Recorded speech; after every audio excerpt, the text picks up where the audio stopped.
So we're going to have three presentations, and I'll introduce the speakers for each one of them, and then we'll go right into the presentation.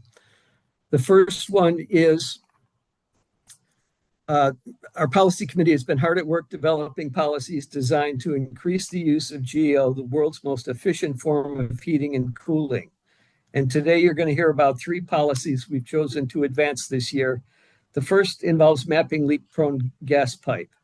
And presenting on it is Kim Frashek, the director of Sane Energy, which is a New York City-based organization that has been on the front line of the fight for clean, affordable energy. And is Assemblymember Gallagher on the call? She is. Great, great. Joining Kim is Assemblymember Emily Gallagher, who represents Assembly District 50 in North Brooklyn.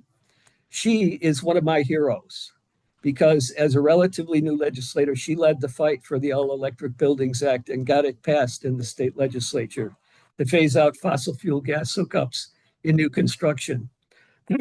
And she's also joined by Hannah Johnson, her deputy chief of staff. So Kim, why don't you take it away? Sure. Yeah, I thought maybe Hannah and Emily may want to start out. I have a couple of slides to share. Hang on one quick second. Here we go. Scooch this over, do a present. Since Kim is the policy expert, maybe I'll just talk really quickly. Does that sound good? Yes. Okay, can you hear me? So Yes. I'm so excited to be part of this incredible policy and to, once again go into the fold to pass it. This bill, it really gets at the core, maybe that's a pun there, a core of the issue that we have with fossil fuel companies and with the kind of the less honest practices that we see with these companies when it comes to replacing fossil fuel equipment and thus raising the rates on ratepayers all across the state. And this really gives us a chance to pivot their monopoly towards a brighter future, one that uses geothermal energy, one that creates opportunities for self-determination in districts across the state, and one that really allows us to determine a new clean energy future. So I'm going to let Kim get into the details, but I'm really, really proud to be a part of this legislation and proud of the fight that brought us here, which is the No North Brooklyn Pipeline fight, which I learned so much about how the fossil fuel industry operates from that fight. And I look forward to passing it with all of you. So thank you all for being a part of this. Awesome. Okay, can everybody see my screen okay? Can I just get a audio? Yes. Okay, great. Just quickly, I know we have just 10 minutes to share information, but just what the bill does, we've pared it down to be quite simple. We want to make sure that when utilities come to the Public Service Commission to ask for rate increases for leak-prone pipe, we want to ensure that they can provide maps so we can see exactly where they want to be replacing the leak-prone pipe, so we can open up a conversation about decommissioning and what that looks like and helping to do the community organizing around that. So what the bill really unlocks is when people can see, oh, they're going to be coming to my street and charging me tens of thousands of dollars just for my block to get a new pipeline. We want to be able to enable long-term planning for communities, because right now the utility is just not really supporting those efforts. We want to be able to allow communities to organize together to talk about how they can decarbonize their communities. Similar approaches are already being implemented in Massachusetts and California. We did get a lot of great input on the language of the bill from people in Massachusetts. Um, and this is sort of why this matters. We know that some of the pipelines in New York State date back to the 1880s. That's very dangerous. We know that utilities spend billions of dollars replacing gas pipes with more gas pipes. And that doesn't make any sense to go from a 19th century technology in the 21st century. We need to be moving forward and thinking through non-pipe alternatives, geothermal, energy efficiency for our heating and cooling, and electric generation. We know a lot of the gas goes into electricity generation as well. That equates customers paying incredibly high, utility bills month by month. And it just locks us into more gas. So if they're going to be replacing a gas pipeline in the year 2026, we know that that lasts about 40 to 50 years, and that is just an absolutely unsustainable and also breaks our climate law.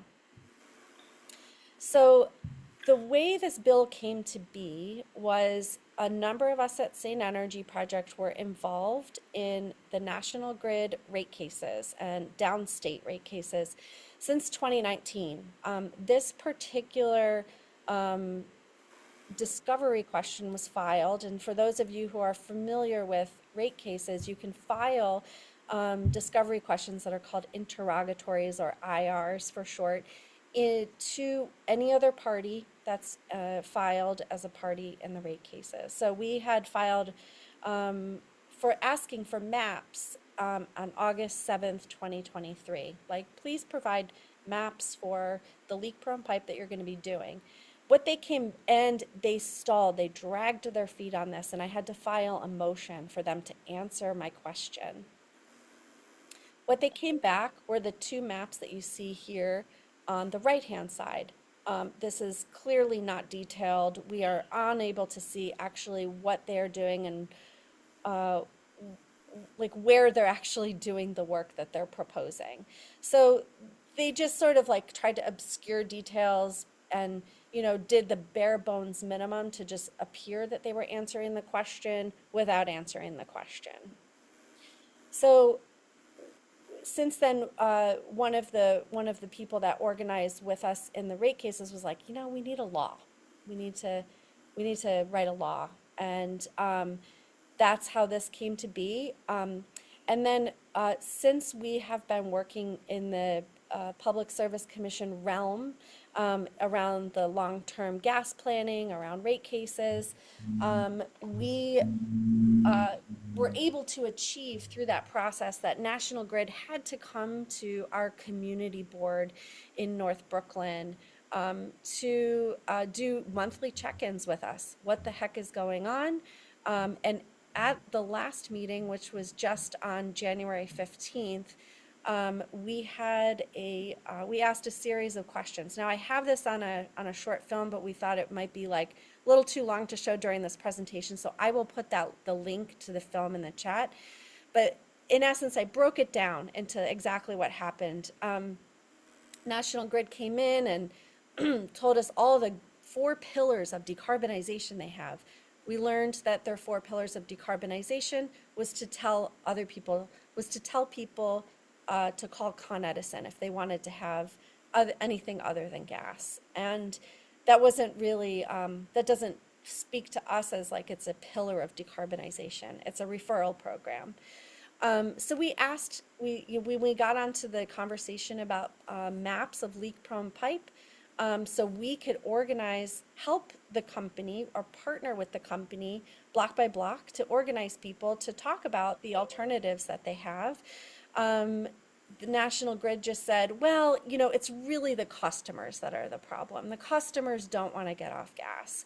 We were all pretty shocked in the audience to learn, and they even said that's the struggle, is the customers. They want to stay on gas. And so we mentioned that, okay, well, what kind of community engagement are you doing? And they said, oh, we haven't engaged on this with this community. We haven't engaged with that community, but we have a pilot engagement program in Queens. And so we had just mentioned like the experiences that we have had with their community engagement person was just admitted to all of us that they just told people like basically when to move their cars when there's going to be construction. And that, you know, if we really wanted to have this conversation, we can then talk to the non-pipe alternative program team. And so they're apparently supposed to come back and talk with our community board next month. But, you know, the only reason that they're coming to Brooklyn Community Board 1 is because we've made it a real issue for them with the North Brooklyn pipeline, which historically goes back about 6 years with a terrible fight that links also back to the Williams pipeline fight. And you know, this kind of, it shouldn't have taken us 6 years of work for them to come to our community board to talk with us.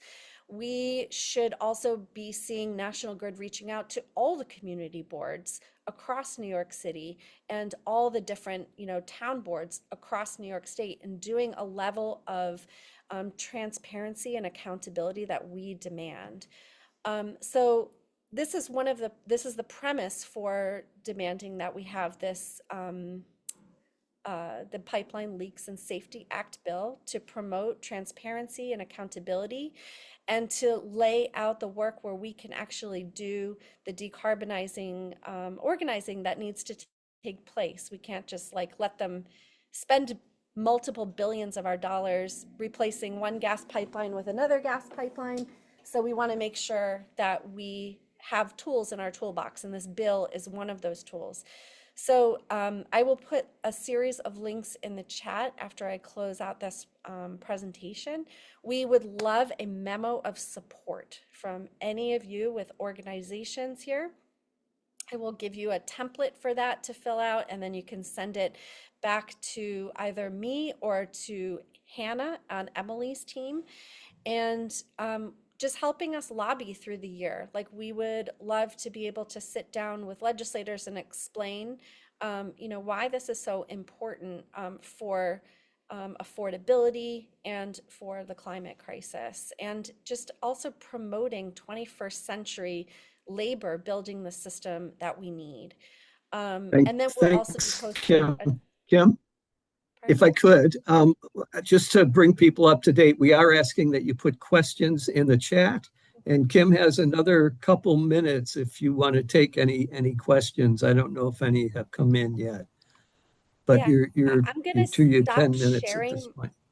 I'll stop sharing my screen here, and I Right. will put some of the links in the chat. Now I have 6 links, so just if you can copy and paste those if that is good for you. So we have, you know, a link to the bill so you can read about the bill with the press release.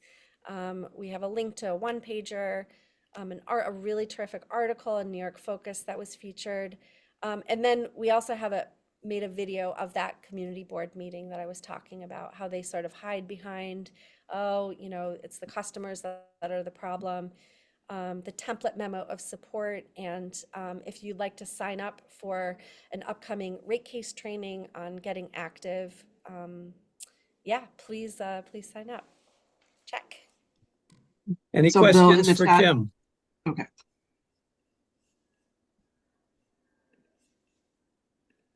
Yes, Christine?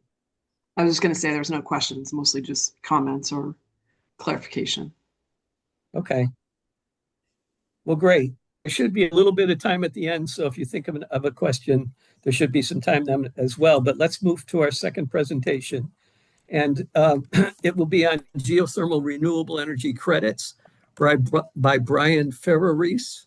Brian is a new dad, and he is the regulatory affairs manager for Dandelion Energy, perhaps one of the largest installers of residential geothermal systems in the United States. Take it away, Brian. Thank you, Bill. And I've tried sharing my screen. Can folks let me know if they can see it? I'm on one screen, so I can't really tell. You're good. You can see it. It looks like a Yep. somewhat formal presentation. Great. Yep. Well, thank you for that intro, Bill. Being a new dad has been pretty exciting, but I'm also excited to talk about GRECs, believe it or not. And so I'll skip through a little bit of this. I mean, I assume that if you're on this call, you know what geothermal is, but just to put an underline on it, we're really talking about geothermal heating and cooling systems. There's a ton of benefits to New Yorkers from adopting geothermal systems, whether it's emissions and pollution mitigation at the local property level and the broader utility level. It's also bringing new labor opportunities for drillers, engineers, pipe trades, electrical workers, manufacturing.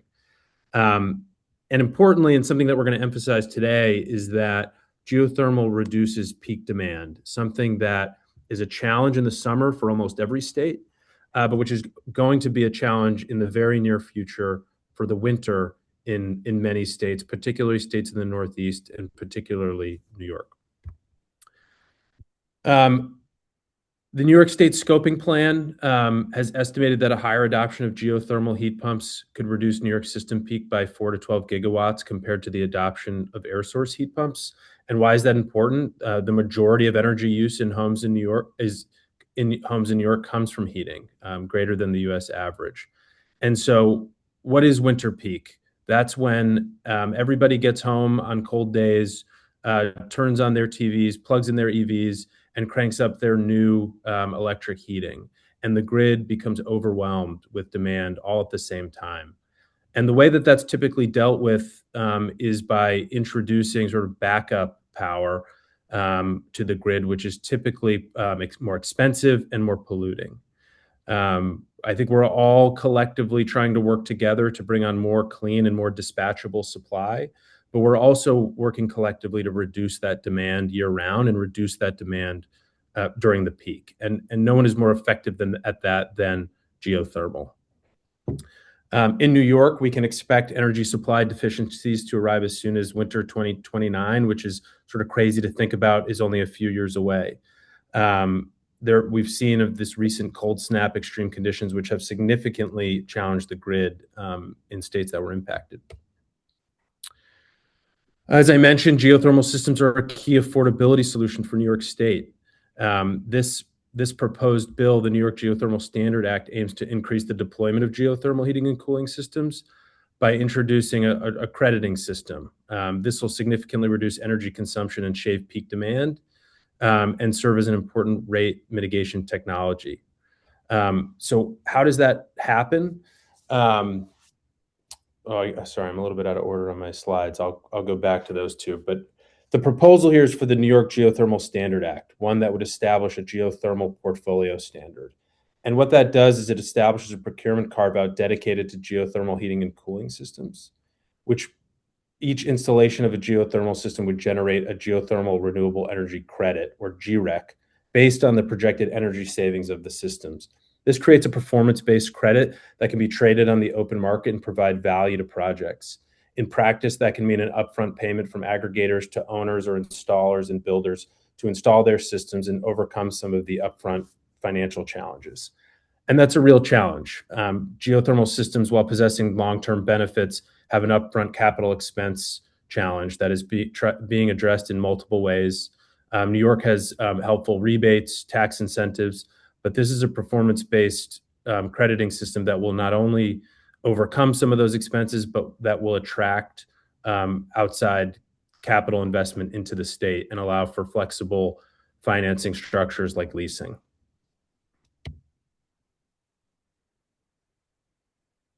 Again, this is an extension of the great leadership in New York to increase rebates and to provide tax credits.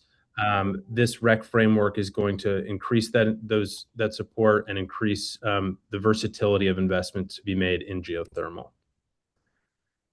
So thank you for that. I wanted to leave some time for questions, so please feel free to chime in, and I'd be happy to answer any questions you have.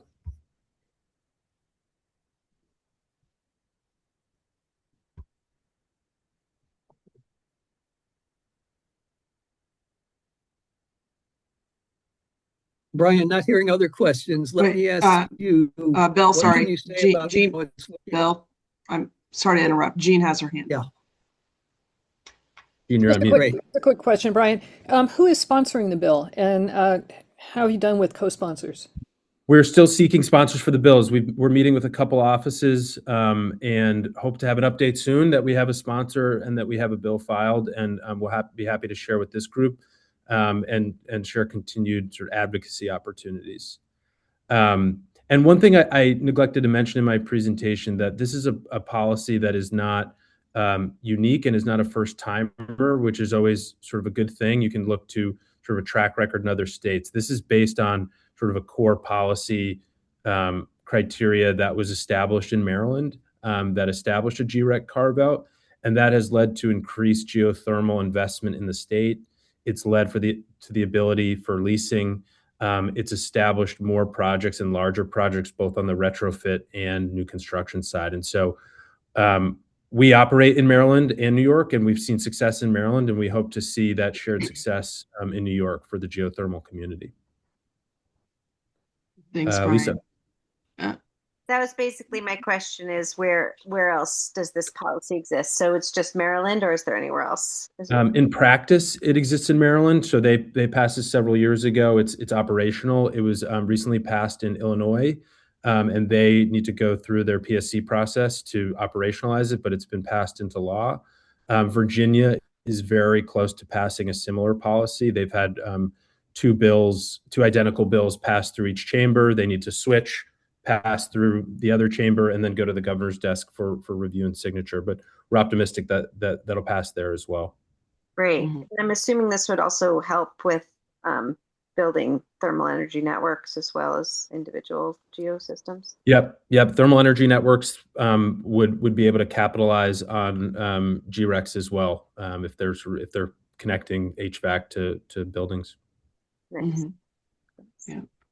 And then Carol has a question about apprenticeships and training programs. And I can briefly answer that, is that there are apprenticeship programs specific to drilling that happen with individual drillers in New York State. And NY-GEO, in collaboration with Brightcore, have submitted a grant to establish a foundation and criteria for drilling apprenticeships, meaning that everybody's doing their own thing. So we're trying to make it, everybody's doing the same thing the same way in New York State. So that is just an application that we have submitted through NYPA. And then we have submitted an application for ground source heat pump accreditation and training through NYSERDA, as well as through, which we did receive through the PATH grant. So we have two programs where we'll be providing ground source heat pump training with a focus on clean heat contractors that are not doing geothermal right now, and then fossil fuel delivery companies that can transition into ground source heat pump installation and maintenance.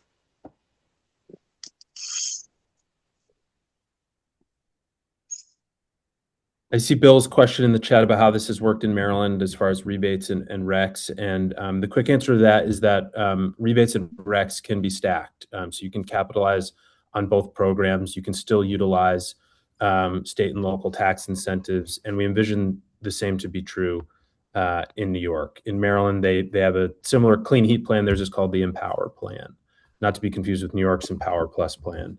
But that's their rebate program. Our projects operate within the rebate program and the REC market.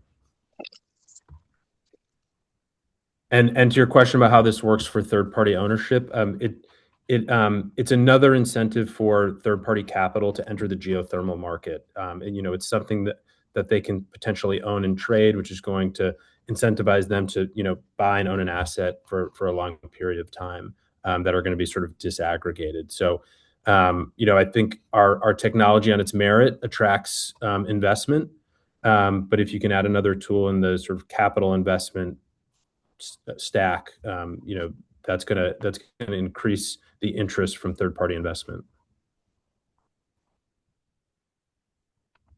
And I'm sorry, Carol, is that a new question? You have your hand raised, or is that from before? it was just a follow-up as to costs.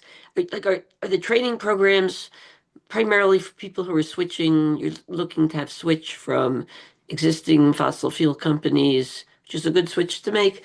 Or are there also programs for, people who don't have a lot of means to pay for school or training and are just starting out with maybe not much level of knowledge to begin with?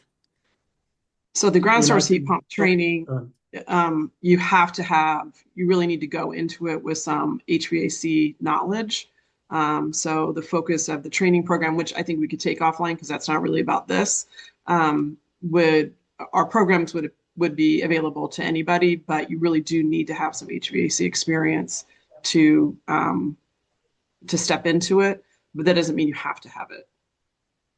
But we're going to try and train anybody that wants to be trained and wants to do ground source heat pumps. Bob? Yeah, I'm curious. Last week, IGSPA had a town hall presentation where they talked about the leasing programs from one of the vendors. And I think the same one that Dandelion has been working with in Water Furnace. And they said in that presentation something I found very, very interesting. They were talking about the cost of a lease for a full system. I think about a $45,000 value or something in Maryland would be like $90 or $95 a month. But if you got the same system in New York, it would be over twice as expensive as a monthly payment.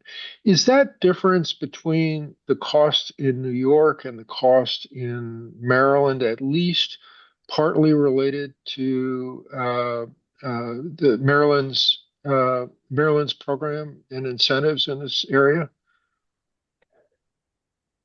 I don't want to answer too directly for them, but I mean, the short answer to that, would be yes. It's sort of another support and investment tool, but I also think, it's likely related to a variation in drilling and installation costs and maybe some other factors. But the GREC carve out in Maryland is a significant financial resource to support projects. And the more that you can support that total cost reduction, you're going to support a cheaper lease payment.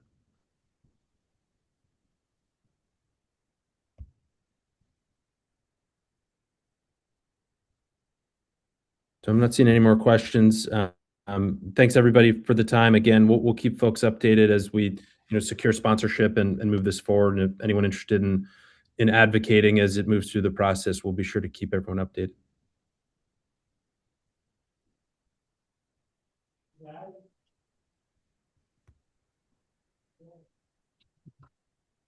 Bill, you're on mute.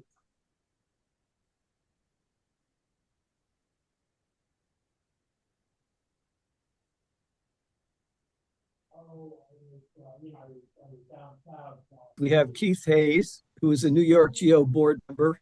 Keith will present accessing New York State's bonding authority to provide low-cost financing for thermal energy networks. He's a senior vice president of strategic partnerships at Brightcore Energy and was formerly senior vice president and senior advisor to the chief executive officer at the New York Power Authority for 13 years before joining Brightcore. Take it away, Keith. Thanks, Bill. Let me just get my stuff together here so I can share my screen.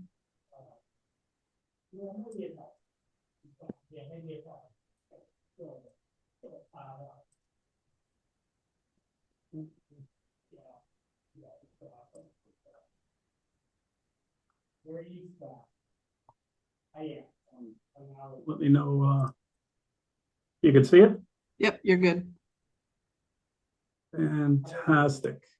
Well, thank you everyone for taking the time to engage with me in this important discussion. I'm here to walk through a proposal that will accelerate clean heating and cooling infrastructure across New York State.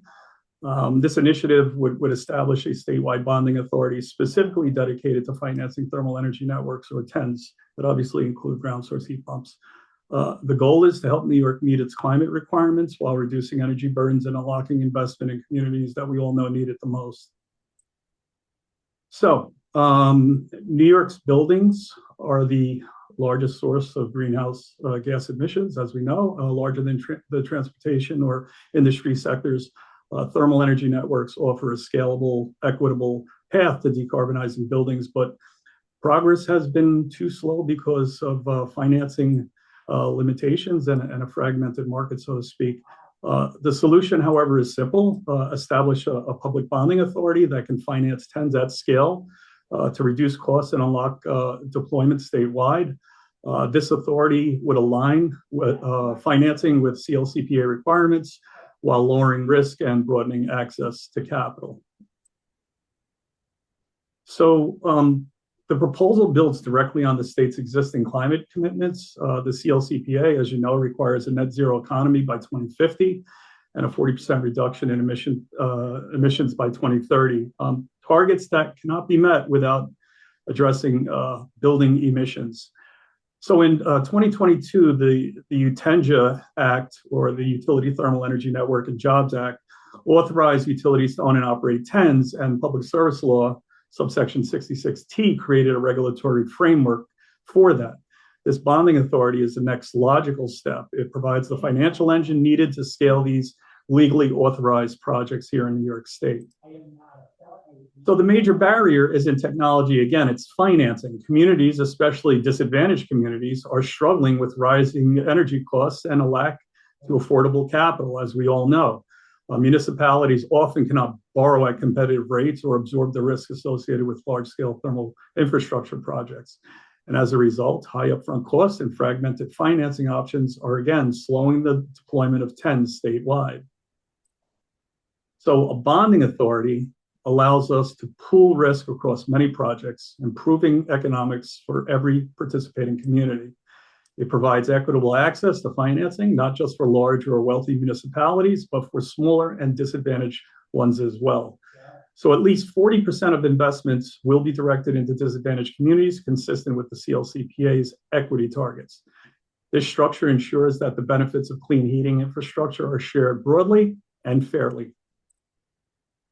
So the authority would be called the New York Thermal Infrastructure Finance Authority, or NYT. We love acronyms, so NYTIFA. However, I'd like to state that the New York Power Authority could be designated to play this role, leveraging its existing bonding capabilities. And I would suggest that the authority can today deploy thermal energy networks for its customers. They cannot own those. However, NYTIFA would issue bonds, provide grants and loans, acquire land, partner with utilities and municipalities to support project deployment. Statutory mandate would ensure that at least, again, 40% of its financing goes to disadvantaged communities. So this authority accelerates progress towards the CLCPA goals and strengthens New York's energy leadership. It does reduce energy costs for residents, as you've heard from Brian, improves air quality and supports healthier communities. 10 projects create high-quality union jobs and long-term skilled careers. The authority also unlocks significant federal funding, especially through the IRA and infrastructure programs. And most critically, it ensures that these benefits are distributed equitably across the state. So what does our timeline look like? The timeline for creating the authority is deliberate and it's achievable. This year, the focus is on drafting legislation, engaging stakeholders to realign structure and governance. In 2027, the authority would formally be chartered and governance put in place with board appointments. By 2028, the authority could launch its first pilot bond issuance and support early TENS projects.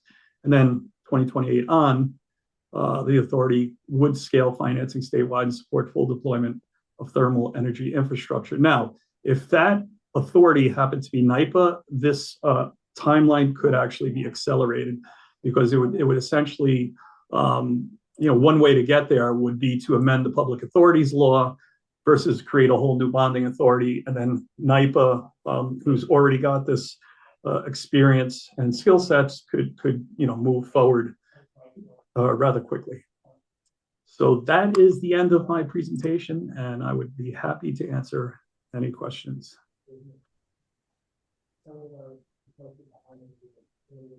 Great, thanks, Keith. Questions for Keith? So Lauren posted a question in chat, and Lisa commented, Lisa Dix. So Lauren, you want to ask your question? Sure. Hi, everybody. Lauren Curl from Sustainable Westchester here. I'm just noting we're actually working on a municipal focused engagement project for thermal energy networks right now. And one thing we've heard a lot as a barrier is the lack of design funding, in particular, which can have some restrictions when it comes to bonding, since a lot of that has to focus on, real capital infrastructure construction phases of a project. So is there any consideration for how the legislation may address that, or is that something that may have to be explored through another avenue, like what NYSERDA funding has facilitated in the past? Yeah, I think combination. I think NYSERDA funding is obviously a supplement to that, but I would also suggest that NYPA does have the authority to fund design through on-bill financing, has for many years under its energy efficiency programs, and has invested over $5 billion in those programs across the state for various ECMs. So I think there is a pathway, should the authority be NYPA, but with respect to a new bonding authority, we'd have to work that out. Got it. Okay, thank you so much. Yep. You're welcome. And then Lisa Dix. Hey there. Good to see you, Keith. How you doing? Hi, Lisa. Everybody. Good. Really quick, I have a couple questions. I just want to second what Lauren just raised. Last year in the Sustainable Future Fund, there was $200 million authorized for thermal energy networks on state campuses. SUNY's, there's been Bond Act in funding in particular, over $380 million that's been leveraged to build campus thermal energy networks, and also some of the highest emitting state facilities and buildings. And $40 million, there was authorization for the munis to be able to use bonded funds last year. So, and Lauren is correct. None of those projects are able to use that bonded funding for design. Jamestown Board of Public Utilities, they're at the end of the life of their very dirty district system. They want to change over, and they're really struggling. They have access to $40 million to move that project forward. They just can't get any money for the design. So that was just the answer to that, barrier. But the big question I have for you, Keith, is what is different than what exists now in what you're proposing? Because literally over the last couple years, is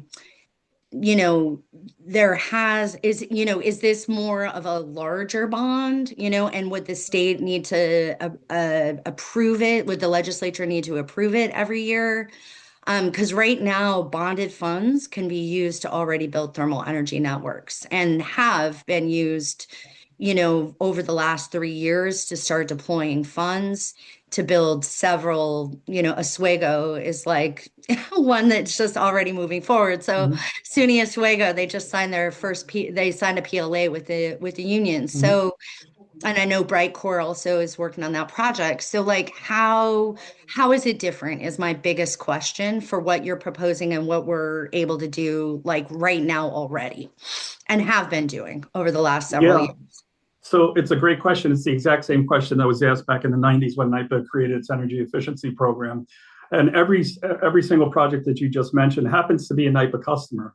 So, so what the legislature won't fund, NYPA can. NYPA's currently got about a $500 million a year portfolio with its customers.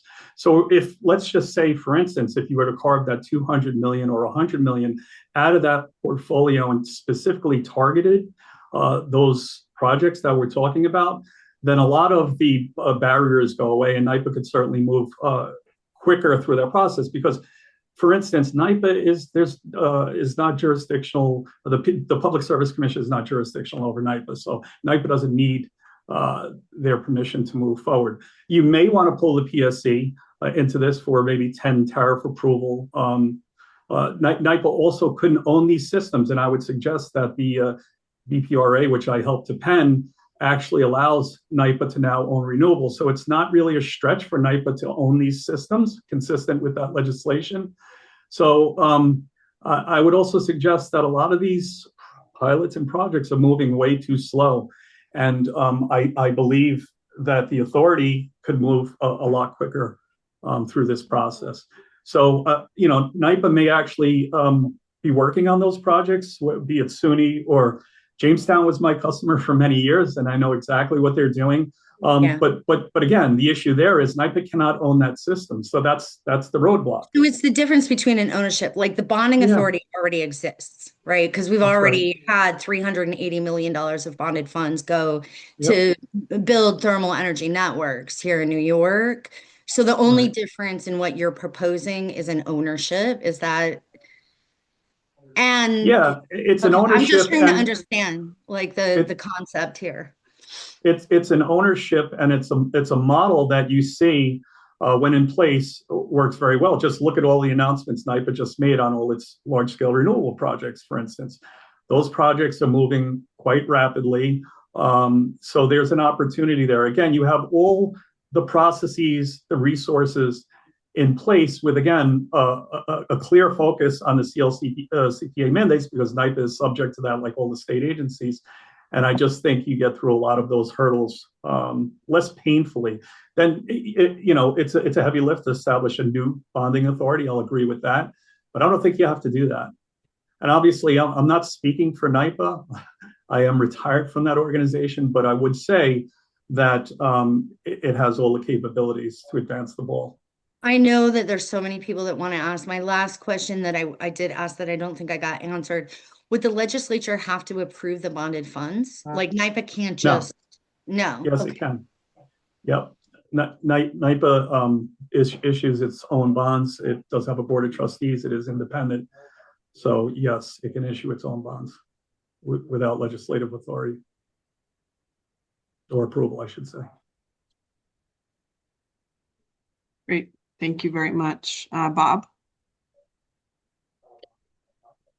I'm curious. You said you were going to create a new authority or go with NYPA. I'm just curious. What about the Green Bank? Why not? They have a lot of the infrastructure, the skill sets. They're connected with NYSERDA. Why not leverage the Green Bank instead of creating a new authority? It's an option, Bob. I'll agree. I haven't given the Green Bank much thought, but it doesn't mean that option doesn't sit there. Certainly, we'd have to have those discussions and see if the Green Bank has the appetite to take on what we're talking about. But yeah, it's a good point. Yeah, I do know that in the hearings where they first testified, this is to create the Green Bank.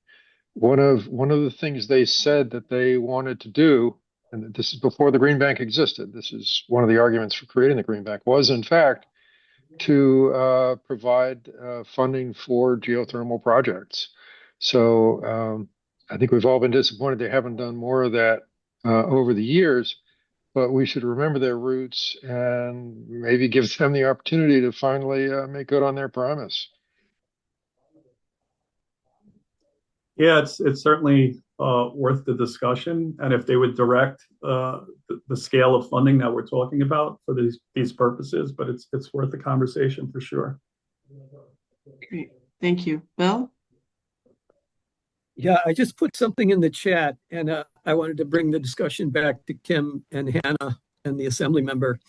In a few weeks ago, we ran a brief about an article that talked about a map that was being worked on that was going to include all the underground infrastructure in New York State. The thing that I thought about when I looked at that is just they talked about how top secret it was going to be. And I don't know exactly how that would relate to what we're trying to do with the mapping legislation. I'm wondering if you've had any discussion with folks about the kind of security concerns that would be involved in setting up the map you're talking about, and also if it ties into this map in some way that you would see. Yeah, sure. Hannah, I'll give you the opportunity if you want to speak first, because I know that you didn't speak during the presentation. So this is something that we have been talking about, yes. Thanks, Kim. I appreciate it. I would just say Yeah, I mean, we thought a lot about the safety piece, and Kim is the technical subject matter expert here. Our view is, I would say, twofold. One is that these maps already exist in a number of different capacities. Also, they're already doing this in Massachusetts. We have similar lists, maps that look at gas pipelines all over the Northeast. So, we don't, I don't know that we like fully bio this is like such a security risk that it can't possibly be done, but we do know that that argument is likely to be used to hamstring the bill.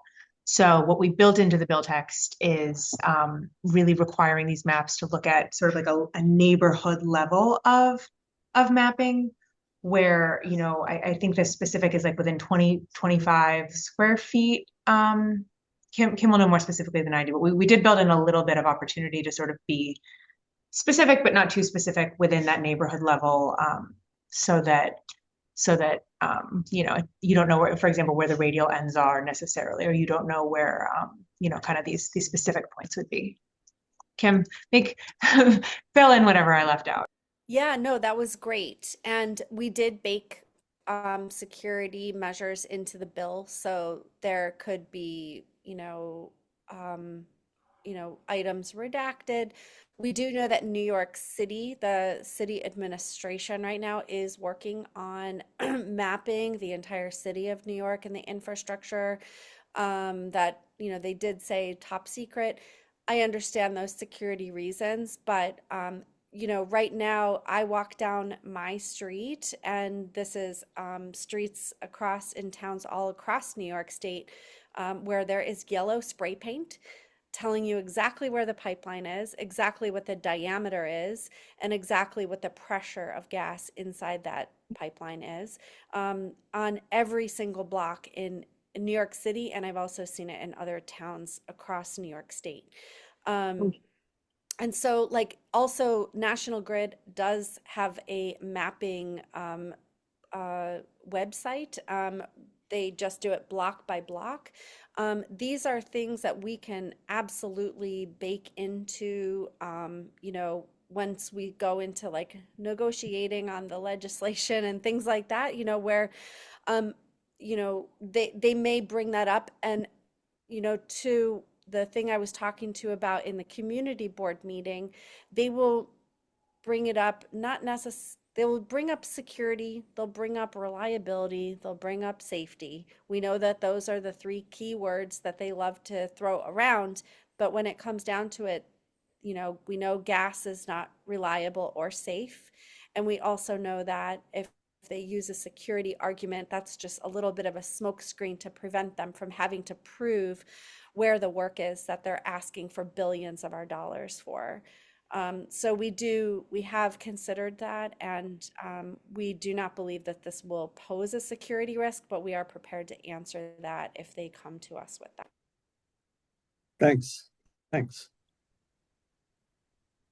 Hey, Bill, just one more follow-up point on the green banks since Bob brought it up. It occurred to me, I mean, when I was at NYPA, one of the issues our customers segments had with the green bank was its market rate financing, and some of these entities could do better than that on their own, because a bonding authority could issue tax exempt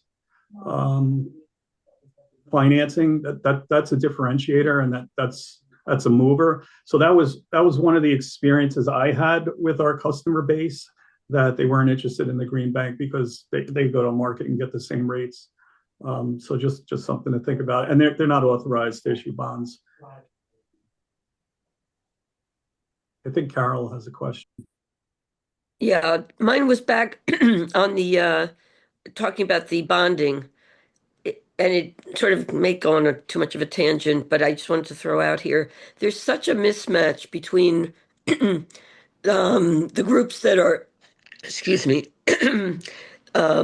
looking to invest, like the third act. I didn't think I was this stuffed up. The third act and other groups that are helping people find places to invest their pensions. Sorry. And there's really very little information out there about how to go buy bonds.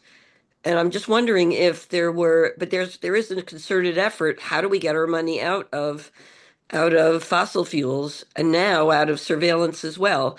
The people who all went into tech, that's now all surveillance, and there's sort of equal concern about that now. So I'm just wondering if it's possible to create alliances with those who are um, who are looking into that and uh, do education about how to invest in bonds and how to which of the pension companies have that as a feature to let people know. Because if we create demand, if we show that there's demand, and I don't know if it would make any difference if we show that there's demand out there for bonds, whether it would make any difference and make it any easier to get the amounts up that the governor is putting in. It might be too big a project, and I'm not sure where to go with it, or whether I have the wherewithal to do it. But I thought I'd throw that out there and see if anybody had thoughts for here or for some other venue.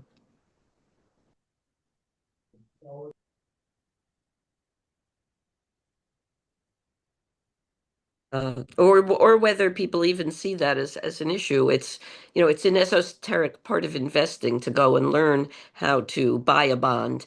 You have to go to certain investment houses. You have to learn how to do it. It's not made easy for you through the usual pension fund, retirement avenues.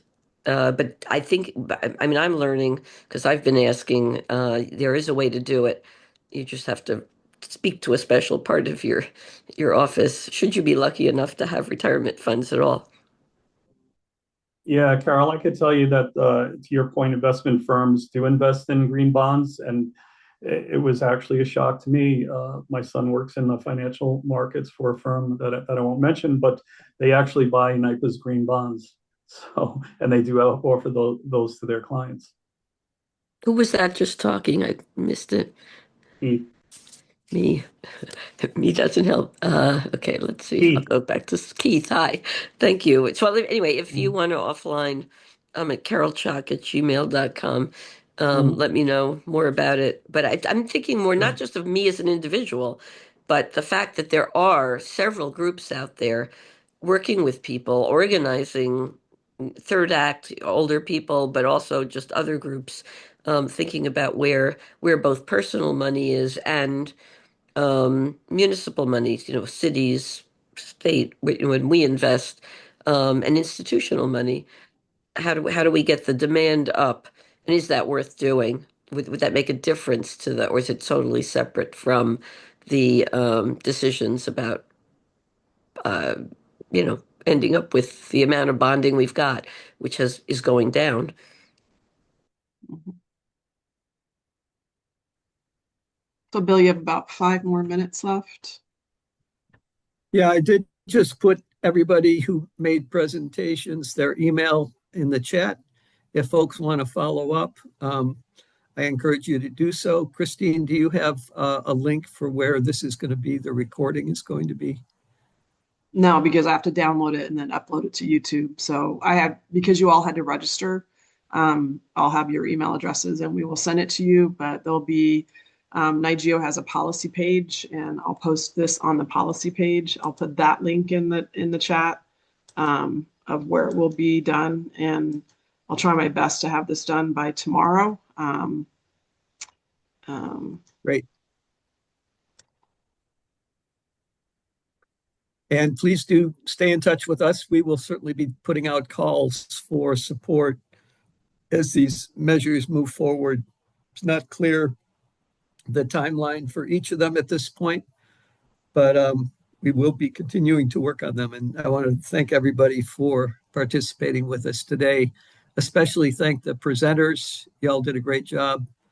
Really appreciate it. So thank you. And then if I could just ask one more question, Kim, yeah, there you are. The letter, the memo of support, if you can send that, I will include that in the documentation that I send out, and I'll put that on our website, and we can share that with our members directly as well to get them to sign on. Okay, I'll follow up with you, Christine. Okay, thank you. Take care, everybody.